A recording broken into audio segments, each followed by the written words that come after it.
The chamber was built from crystal that caught starlight and turned it into colors no human eye had ever seen. 12 species sat around the circular table, each one representing billions of lives. They had come from across the galaxy to this meeting, and every single one of them looked afraid. Ambassador Thelron stood at the center of the chamber. His skin was blue and smooth, and his 4 eyes blinked one at a time as he looked at the faces around him. He had been preparing for this moment for months, but his hand still shook as he activated the holographic display. 300 years, he said quietly. For 300 years we have fought them. For 300 years we have lost.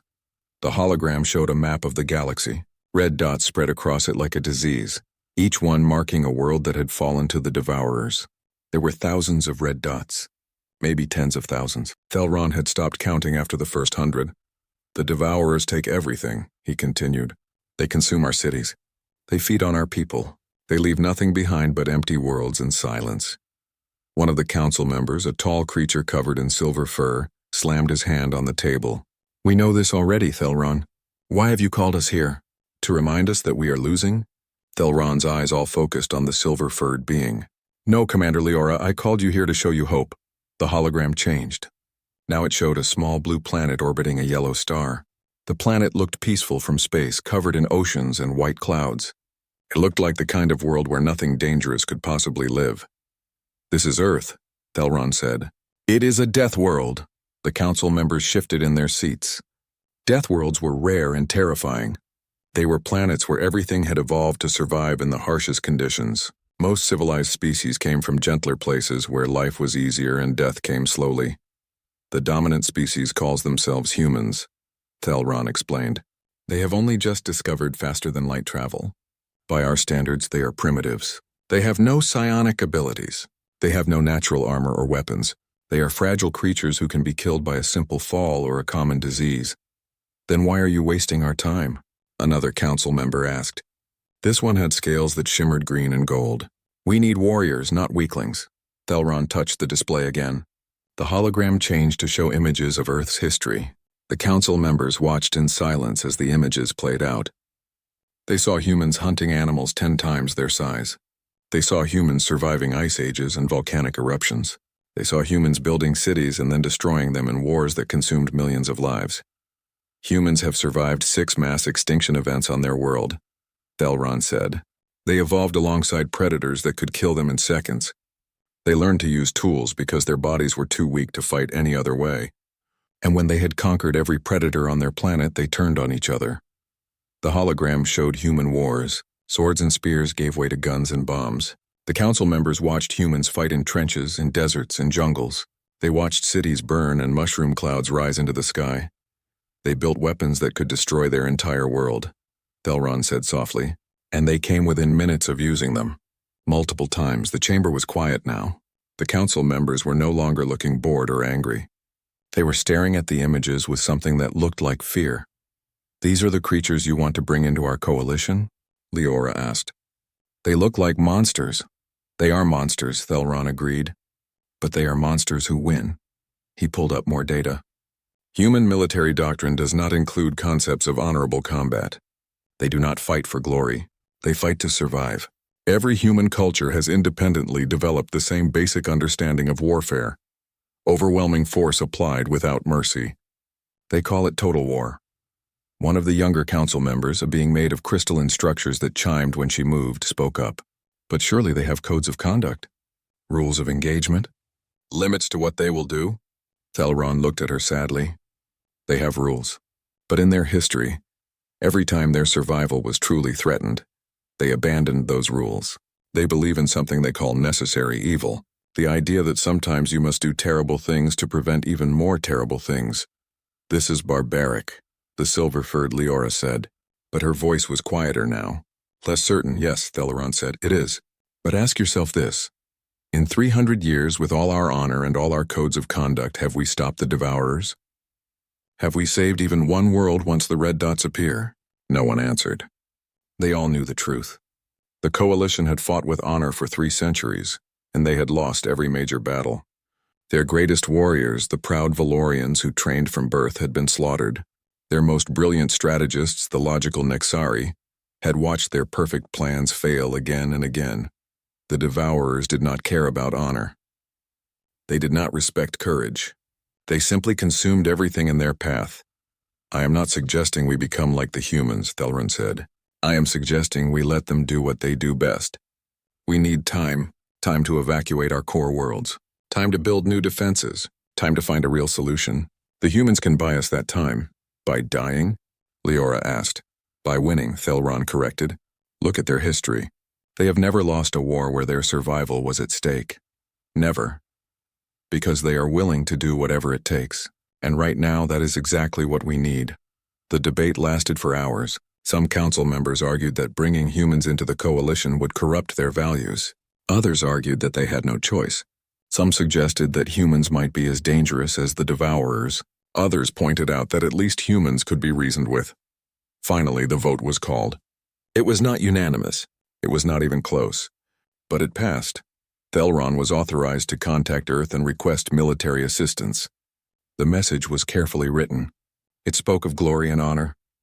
It spoke of defending the innocent and standing against evil.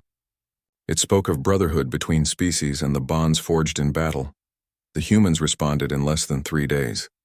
The message was short: we accept. Send coordinates. We will deploy immediately. The council celebrated. Fresh troops were coming. Hope had returned to the galaxy. They would hold the line. They would push back the darkness. They would survive. Thelron did not celebrate. He stood alone in his quarters, looking at Earth's blue surface on his display screen. He had studied human history for months. He had watched their wars and read their philosophies. He understood what was coming better than anyone else in the coalition. They had asked Earth for warriors. For soldiers who would fight with honor and courage. For heroes who would inspire the galaxy. But humans were not warriors. Warriors fought for glory. Warriors respected their enemies. Warriors believed in fair combat. Humans were something else entirely, something the galaxy had never seen before, something Thelron suspected the galaxy was not prepared for. He turned off the display and closed all 4 of his eyes. In the darkness, he whispered to himself, "May the stars forgive us for what we have done." 3 weeks later, the first human transport ships entered Coalition space. The war was about to change in ways no one could imagine. The monsters were coming to fight monsters, and the galaxy would never be the same. The transport ships came out of hyperspace like knives cutting through fabric. They were not beautiful. Coalition ships were works of art, covered in symbols and colors that represented their homeworlds. Human ships looked like they had been built in a factory and never cleaned. Gray metal, sharp angles, no decoration at all. General Vextar stood in the docking bay of Fortress Station Krell 9, watching the ships approach through the massive windows. He had fought for 200 years. He had earned 17 medals for valor. He had personally led the defense of 4 worlds. He knew what warriors looked like. These ships did not look like they carried warriors. They looked like they carried weapons. Perhaps they are simply practical, Commander Leora said beside him. She was trying to sound optimistic. Not every species values beauty in their military vessels. Vextar said nothing. He had read the reports about Earth, all of them, the ones that Thelron had presented to the Council, and the classified ones that only military commanders could access. The classified reports had given him nightmares.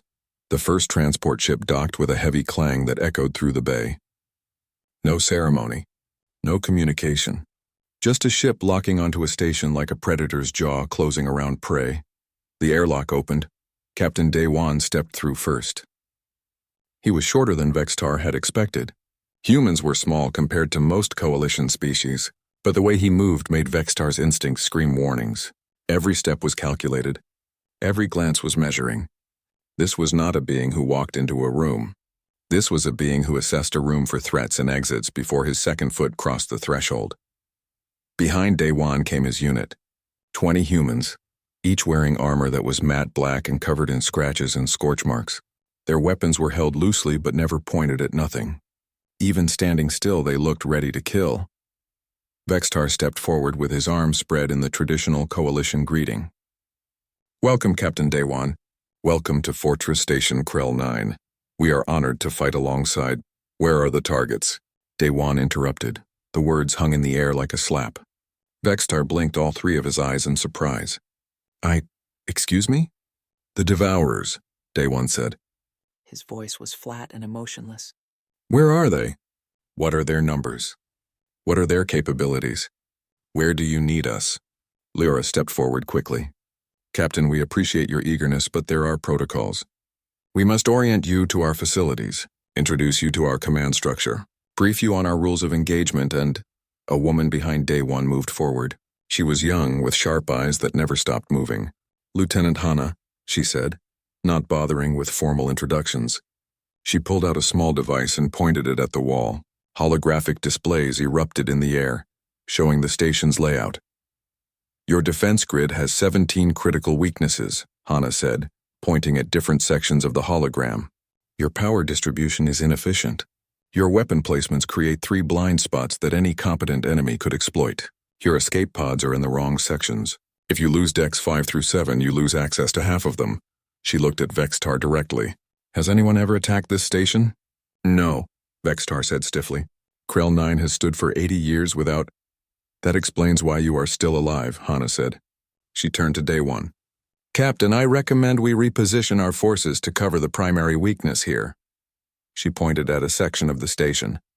If they hit us, they will hit us there. Day One nodded. Agreed. Get the defensive team working on solutions. Vextar felt his face heating up. Captain, this is a coalition facility. We have our own defensive teams, our own strategies. You cannot simply arrive and start giving orders. Day One looked at him. Really looked at him. His eyes were dark and flat, like looking into deep water where you could not see the bottom. General Vextar, he said quietly, how many stations have you lost to the Devourers? The question hit like a physical blow. Vextar's jaw tightened. 14. How many ships? Thousands. How many soldiers?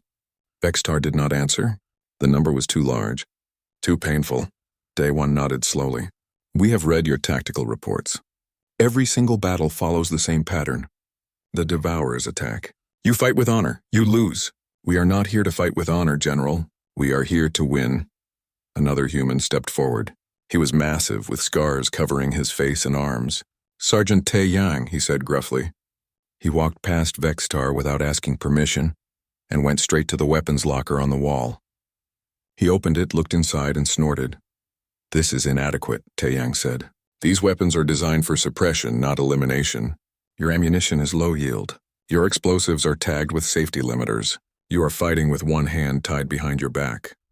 Those safety limiters prevent collateral damage, Leora said defensively. They protect civilians and infrastructure. They also prevent you from winning, Tae Yang said. He pulled out one of the coalition rifles and examined it. Beautiful weapon. Very precise. Very clean. Completely wrong for fighting Devourers. He tossed it back into the locker and closed the door. We brought our own weapons. You will not like them. They are ugly. They are brutal, but they work. Vextar had had enough. Captain Day One, I understand that you have come a long way to help us, but you must understand our way of warfare. We fight with honor. We respect our enemies. We follow codes that have existed for thousands of years. These codes separate us from the Devourers. They make us civilized. Day One was silent for a moment. Then he said very quietly, General, may I ask you a personal question? Of course. How old are you? Vextar straightened proudly. 237 years. I am 32 years old, Day One said. Lieutenant Hana is 26. Sergeant Tae Yang is 35. The oldest member of my unit is 41. He paused. Do you know why we are so young, General? Vextar said nothing.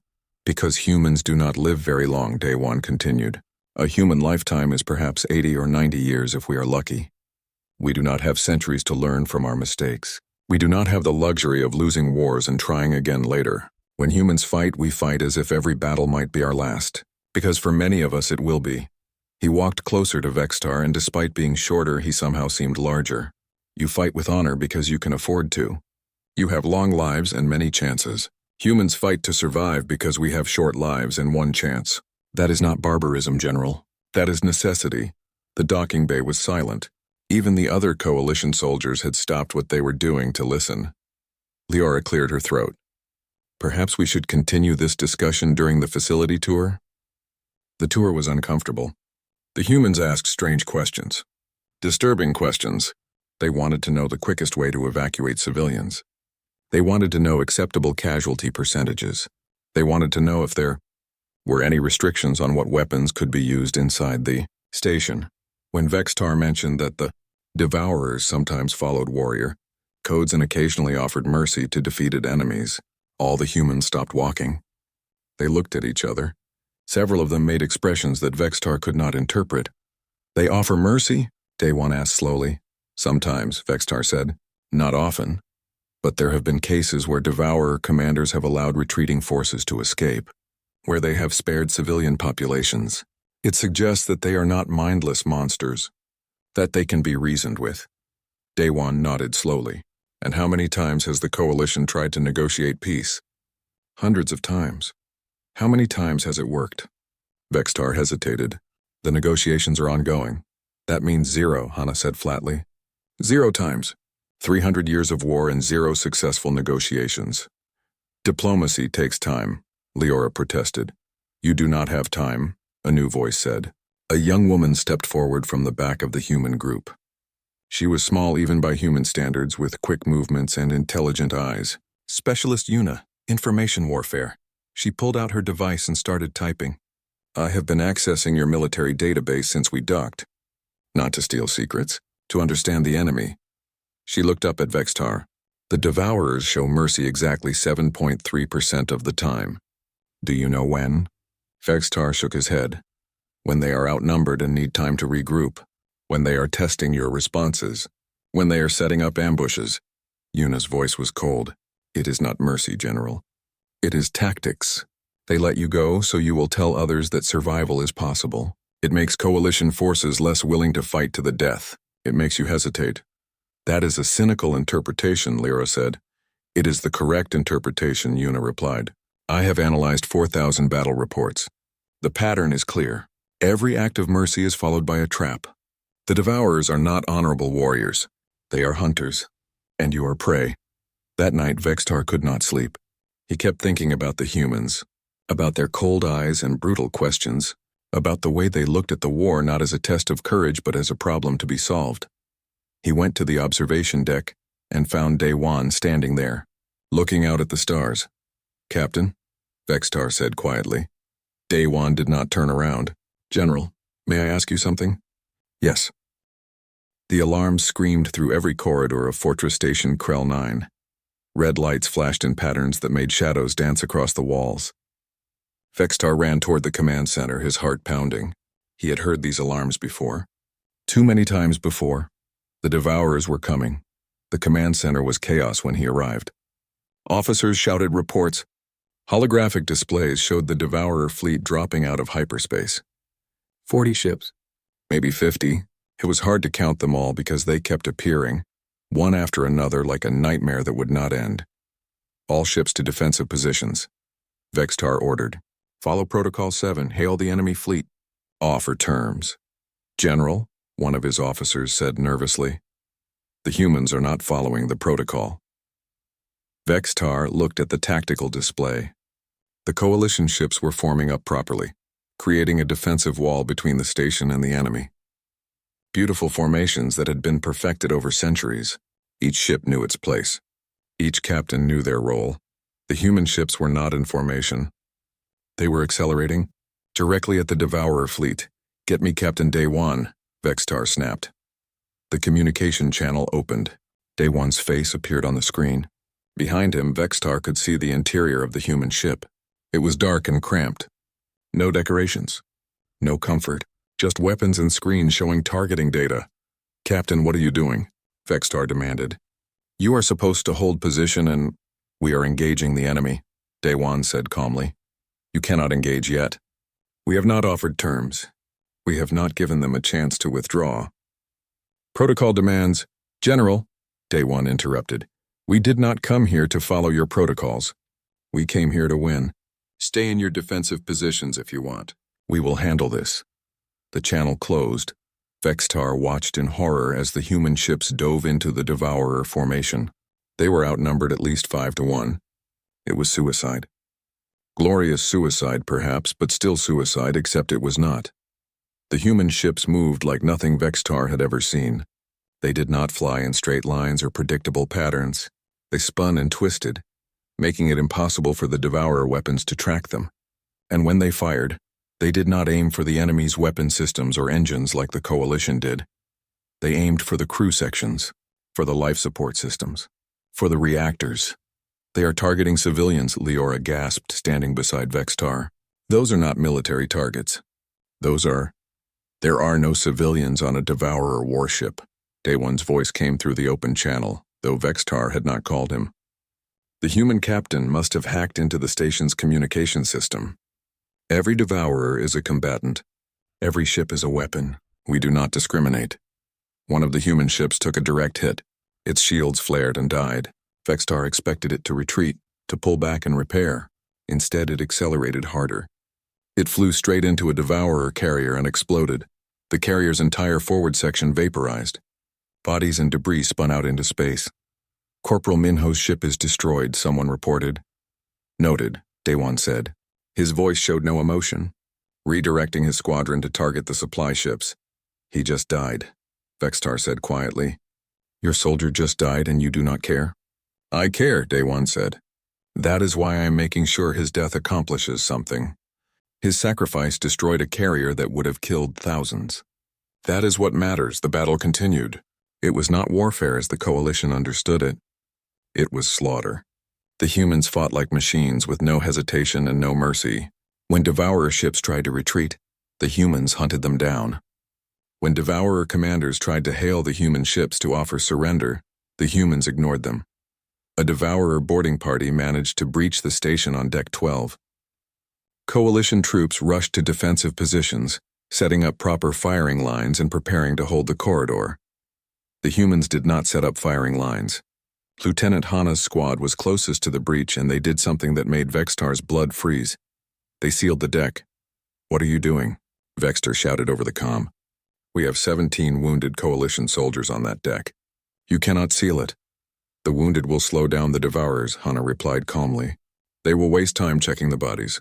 That gives us time to set up the real defense. Those soldiers are still alive. Not for long. Hana's voice was matter-of-fact. Better they die quickly from decompression than slowly from Devourer weapons. I am venting the atmosphere in 30 seconds. Get your people out of the adjacent sections. Vextar wanted to countermand the order, wanted to rush to Deck 12 himself and save those soldiers. But he knew it was already too late. The human commander had made her decision. And she was right. Tactically, coldly, brutally right. The atmosphere vented. Everything on Deck 12 died. Coalition soldiers and Devourers alike. Then Hana's squad moved in, wearing full combat suits. They did not fight the remaining Devourers with honor or courage. They used every dirty trick Vextar had ever heard of and several he had not. They collapsed corridors. They detonated fuel lines. They used the station's own systems as weapons. When it was over, all the Devourers on Deck 12 were dead. So were all 17 Coalition soldiers. Deck 12 secure, Hana reported, moving to reinforce Deck 9. In space, the battle was ending. The Devourer fleet had been destroyed, not defeated, not driven off, destroyed. Out of 53 enemy ships, 49 were nothing but debris. The remaining 4 were crippled and drifting. Hail the surviving ships, Vextar ordered. Accept their surrender. Negative, Daewon said. There are no survivors. Captain, those ships are helpless. They cannot fight. We can take prisoners, learn from them. Perhaps even negotiate. General, do you know what happens when you let an enemy survive? Daewon asked. His voice was still calm, but there was something underneath it now. Something cold and old. They rebuild. They remember. They come back. And they kill your children. The human ships move toward the crippled Devourer vessels. I am ordering you to stand down, Vextar said desperately. I am invoking Coalition Code 773. You are required to... We are not part of your coalition, Daewon said. We are consultants, contractors. You asked us to help you win. This is how we win. The human ships fired. The 4 crippled Devourer vessels exploded. The command center was silent. Every coalition officer stared at the screens, watching debris float through space. They had won. They had achieved a complete victory. Not a single Devourer had escaped. They should have been celebrating. They should have been cheering. Instead, they looked sick. Vextar found Day One in the human section of the station an hour later. The human captain was reviewing battle reports with his officers. When Vextar entered, they all looked up. Their eyes were tired but alert. "Always alert, Captain Day One," Vextar said formally. "I need to speak with you about what happened today." "We won," Day One said. "What else is there to discuss? You killed wounded enemies. You sacrificed coalition soldiers without permission. You executed prisoners." Vextar's voice was shaking. "This is not warfare. This is butchery." Day One stood up slowly. "General, how long have the Devourers been killing your people?" 300 years. "How many worlds have you lost?" "Thousands." "How many civilians have died?" Vextar could not answer. The number was too large to comprehend. "This is what war looks like, General," Day One said quietly. "Real war. Not the honorable combat you practice. Not the glorious battles you sing songs about. Real war is ugly. It is brutal. It is doing terrible things because the alternative is worse. There must be limits," Vextar insisted. "There must be lines we do not cross. Otherwise, we are no better than them." "You are better than them," Day One said. "You have kindness and honor and all the things that make a civilization worth protecting. But you cannot protect those things by being nice to creatures who want to eat you."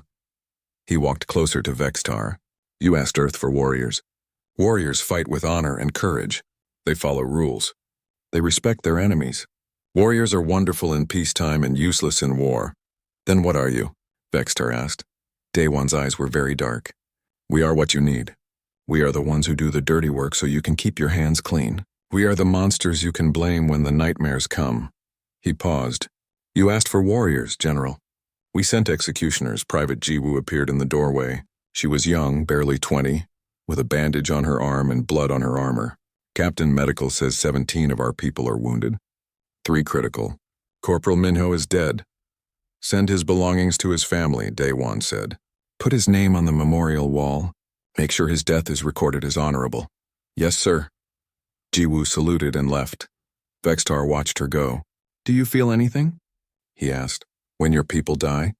When you kill the enemy? Anything at all?" Day One was quiet for a long moment. "Yes," he finally said. "I feel tired. I feel old, even though I am young. I feel angry that the universe is cruel enough to make this necessary." He looked at Vextar directly. "But I do not feel guilty. Because every devourer we kill today is one that will not kill your civilians tomorrow. Every brutal tactic we use is one more day your children get to live in peace. At what cost?" Vextar whispered. "At the cost of our souls," Day One said simply. "That is what Earth sent. That is what you asked for even if you did not know it. You wanted someone to do." The news spread across the galaxy like wildfire. Fortress Station Krell 9 had held. For the first time in decades, a major defensive position had not fallen. The Devourers had attacked with overwhelming force and been destroyed. Completely destroyed. The Coalition was celebrating. But the celebration felt wrong somehow. Forced. In the Grand Senate Chamber on the Coalition homeworld, 1,200 representatives from across the galaxy gathered for an emergency session. The room was built to inspire hope, with walls that showed the stars and ceiling that seemed to stretch into infinity. Today it felt like a tomb. Ambassador Thelron stood at the podium, all 4 of his eyes scanning the crowd. He had known this day would come. He had prepared for it. But now that it was here, the words stuck in his throat. "The human forces have achieved 17 consecutive victories," he said finally. 17 battles. 0 defeats. Our casualty rates have dropped from 40% to 8%. Territory we thought lost forever has been reclaimed. The Devourers are retreating for the first time in living memory." He paused. But that single word made the chamber go silent. "But there have been complications," Thelron continued carefully. "Questions about human methods. Concerns about their tactics. Reports that are disturbing." A representative from the Valorian Empire stood up. His name was Kelrath, and he was old even by Valorian standards. He had fought in the first battles against the Devourers 300 years ago. His face was covered in scars that he wore like medals. "Disturbing," Kelrath's voice boomed through the chamber. "Ambassador Thelron, you speak as if we are discussing a minor protocol violation. What the humans are doing is barbarism. They do not take prisoners. They do not show mercy. They use chemical weapons, biological agents, and tactics that violate every code of warfare we have developed over 10,000 years. Another representative stood. She was from the Nexari Collective, a species that prided itself on logic and reason. Yesterday, human forces destroyed a Devourer supply depot. This would be acceptable. But the depot was located on an inhabited moon. The humans were warned that there were 300 civilians in the area. They bombed it anyway. The chamber erupted in angry voices. Representatives shouted over each other. Some demanded that the humans be expelled immediately. Others argued that they were winning and that was all that mattered. Thelron raised his hands for silence. Let us not forget why we contacted Earth in the first place. We were losing. We were dying. Every strategy we tried failed. The humans have given us something we have not had in centuries. Hope. Hope? Kelrath laughed bitterly. Is that what you call it? I call it shame. Every time a human ship fires on a helpless enemy, I feel shame. Every time they ignore our rules of engagement, I feel shame. They are making us complicit in war crimes. War crimes? A new voice spoke from the back of the chamber. The crowd turned to see Colonel Jae-hyun walking down the aisle. She was Earth's official liaison to the coalition, a woman in her 40s with gray hair and tired eyes. She had not been invited to this session. She had come anyway. Colonel, Thelron said nervously, this is a closed session of the Coalition Senate. Only representatives are allowed. I am here representing 6 billion humans who are currently fighting and dying for your civilization, Jae-hyun said coldly. I think that earns me the right to speak, Kelrath pointed at her. You dare enter this chamber after what your people have done? You should be arrested, tried, punished for winning, Jae-hyun interrupted. For doing what you could not do? For saving your people. She reached the podium and turned to face the Senate. You sit here in your beautiful chamber talking about honor and codes of conduct. Do you want to know about honor? Let me show you honor. She activated a holographic display. The image showed Earth, not the peaceful blue planet from space, but cities. Ruined cities. Burned forests. Oceans turned to glass. This is Earth in the year 1945, Jae-hyun said. We had just finished a war that killed 85 million people. We developed weapons that could burn entire cities in seconds. And we used them. Because the alternative was worse, the image changed. This is Earth in 2077. We nearly destroyed ourselves in a nuclear war. Billions died. Our planet was poisoned. And we survived. We learned. We rebuilt. Another image. This is Earth in 2134. A plague engineered as a weapon. 300 million dead in 6 months. We stopped it by doing things that would make you sick to hear. But we stopped it. She turned off the display and looked directly at Kelrath.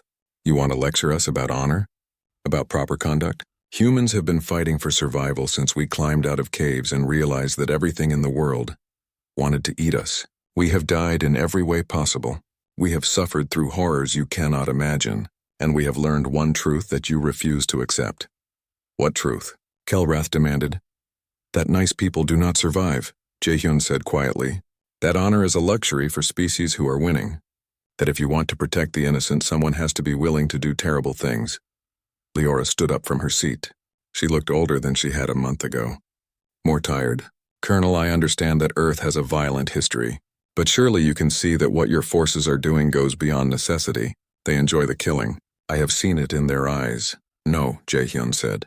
You have seen determination. Focus. The ability to do what must be done without flinching. If that looks like enjoyment to you, it is because you have never had to make the choice between your conscience and your survival. She walked down into the Senate floor, looking at the faces around her. Let me tell you about Sergeant Tae Yang. He is 35 years old. He has a wife and 2 children back on Earth. Before the war, he was a teacher. He taught history to children. Do you know what he teaches now? No one answered.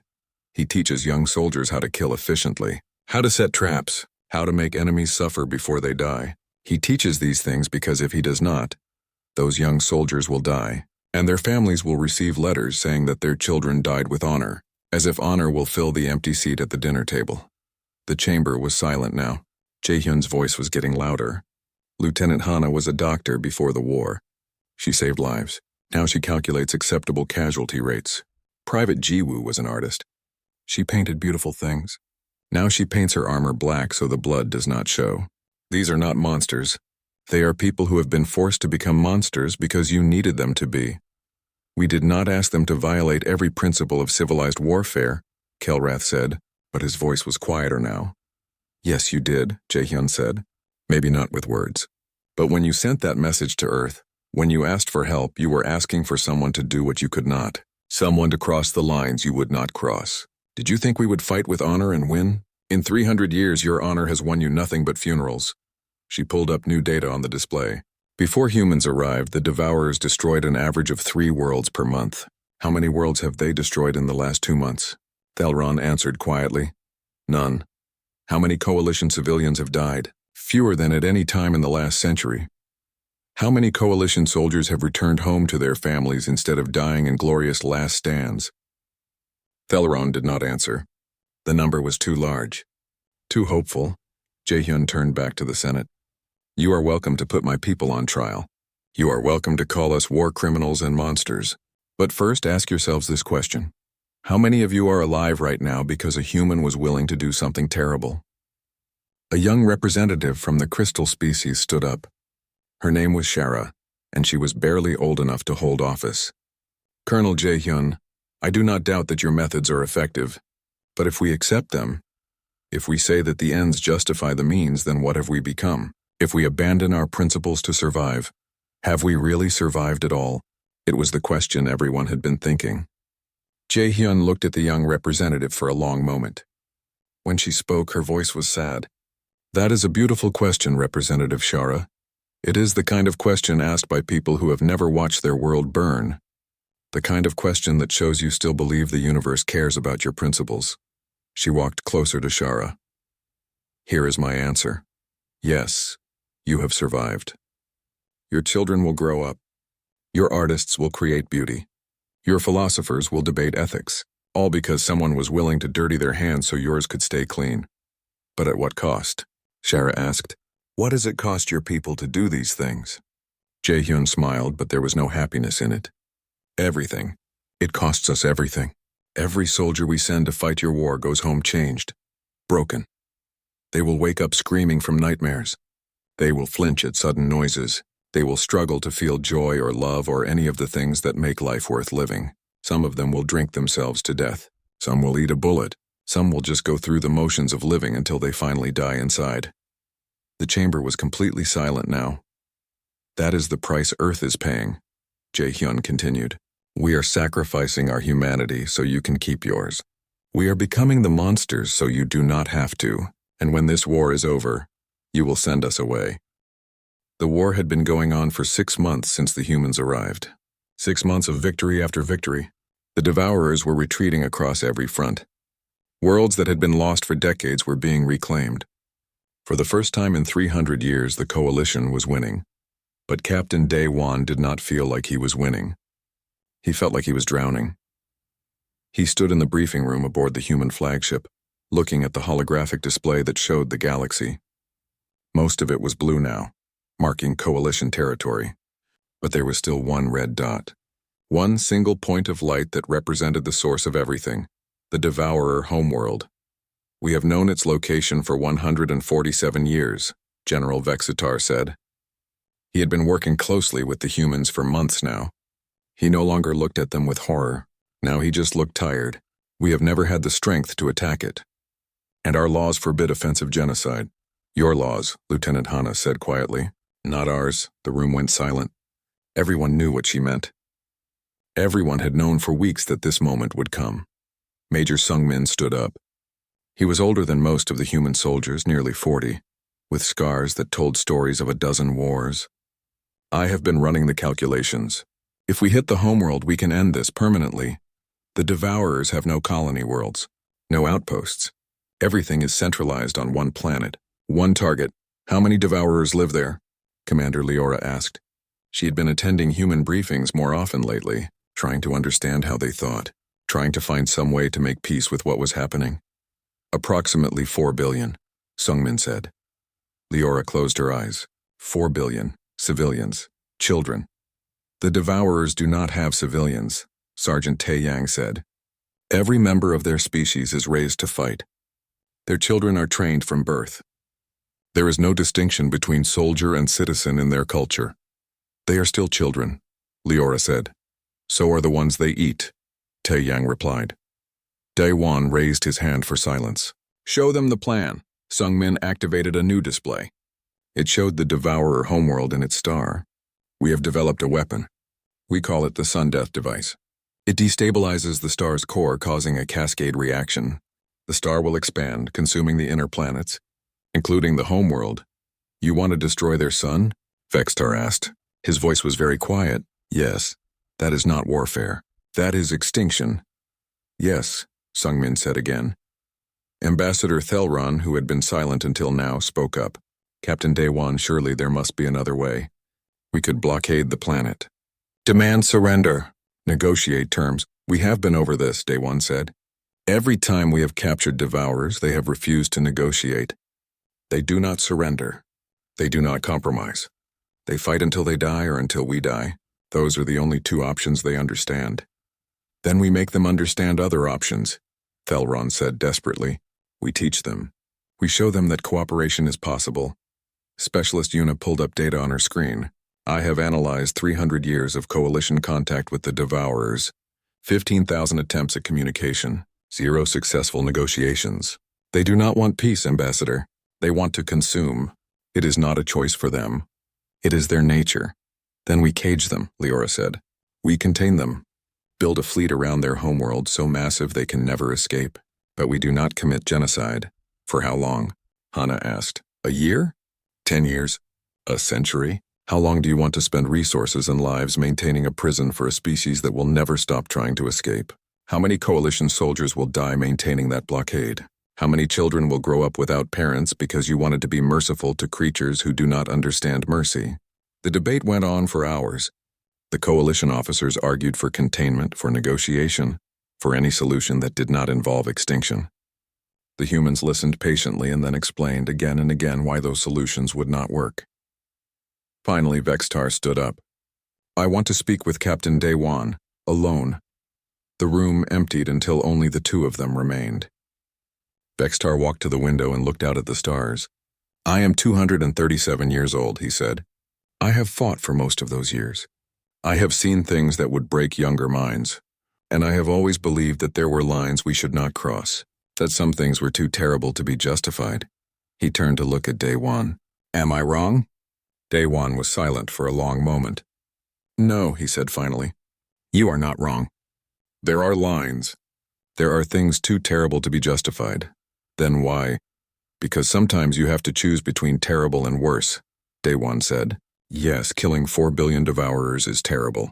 But letting them continue to exist means they will eventually rebuild, eventually attack again, and next time maybe humanity will not be here to stop them. Maybe they will consume the entire galaxy. How many trillions of lives is 4 billion worth? Vextar sat down heavily. I do not know if I can give this order. You do not have to, Dae-won said. This is a human operation. We will take full responsibility. When the history books are written, they can say that the barbaric humans committed genocide while the honorable coalition tried to stop us. That is not fair to your people. Dae-won smiled sadly. General, nothing about this war has been fair. To anyone. The Coalition High Council met an emergency session. The vote was not about whether to attack the Devourer homeworld. The humans had made it clear they were going to do that regardless. The vote was about whether to support them or condemn them. The chamber was packed. Every representative had come. The debate was passionate, angry, and painful. Some argued that supporting the humans would make the coalition complicit in genocide. Others argued that condemning them would be hypocrisy, since the coalition would benefit from the result. Young Shara stood to speak. I am young, she said. I have only been alive for 30 years. I have never known a galaxy without the Devourer threat. My parents died fighting them.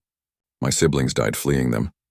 If someone had asked me a year ago what I would be willing to do to end this war, I would have said anything. Anything at all, she paused, her voice shaking. But now I know what anything means, and I am not sure I can live with it. An older representative responded. With respect, Representative Shara, you may not have to live with it if we do nothing.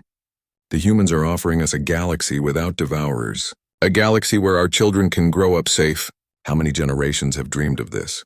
At the cost of becoming genocide heirs, Shara replied.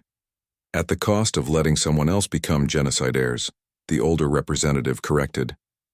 We are not pushing the button. We are just not stopping the humans from pushing it. Is that the same thing? Theleron listened to the debate and felt sick. They were discussing mass murder as if it were a policy decision. As if 4 billion lives were just numbers on a spreadsheet. But he also knew the numbers on the other side of the equation. 300 years of war, thousands of worlds destroyed, trillions of coalition citizens dead or enslaved. When the vote was called, he abstained. He could not bring himself to vote yes, but he could not vote no either, knowing that his vote might doom future generations to the same nightmare. The vote passed. Barely. By the slimmest margin possible. The humans were authorized to proceed. But they were forbidden from using coalition resources or personnel. The coalition would not help. They would just not interfere. It was the worst kind of compromise. Everyone felt guilty and no one felt good about it. The human fleet departed 2 days later. Day 1 commanded from the flagship. His crew was unusually quiet. They knew what they were about to do. They knew that after today, they would be remembered as either saviors or monsters, possibly both. Lieutenant Hana worked at her station, preparing the final calculations for the sun death device. Her hands were steady, but her eyes were red.